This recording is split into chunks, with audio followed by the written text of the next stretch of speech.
बड़ी अजीब बात है, एक तरफ से G7 का वहाँ जो दस्तखत किए हमारी सरकार मोदी जी ने वहाँ पर जाके कि जो लोगों को फ्रीडम ऑफ एक्सप्रेशन है हम उसकी हिफाजत करेंगे, यानी जो कोई अपनी बात रखना चाहता हो उसको पूरी आज़ादी होगी।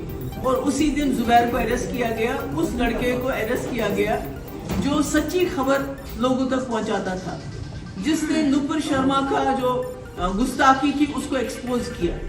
तो यहाँ कश्मीर में ये सारा सिलसिला कश्मीर से शुरू हो गया। 2019 के बाद जिस तरह यहाँ के जर्नलिस्ट के साथ सलूक किया गया कि जो भी सच बोलता है उसको UAPA के अंदर उसको PSA लगाया जाता है, बार बार जेल में डाला जाता है। तो अब यही जो तरीकेकार पूरी दुनिया में आजमाया जा रहा है और जुबैर उसी की एक कड़ी है कि जिसको खामखा में बंद किया है, कोई केस उसके खिलाफ बनता नहीं है। 2018 का कोई पिक्चर का सीन लिया है। तो मैं समझती हूँ ये जो मुल्क है हिंदुस्तान, इसकी बुनियादें जमहूरियत पे हैं, इसकी बुनियादें डेमोक्रेसी है, सेक्युलरिज्म है। और आज लगता है जिस तरह बीजेपी सरकार चल रही है, जिस तरह लोगों का दम घुटता है, कोई बात नहीं कर पाता है।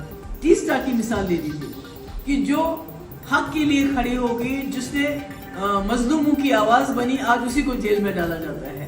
ज़किया जाफरी की मिसाल ले लीजिए, उसको कहा जाता है कि भाई आपने जो है एक साजिश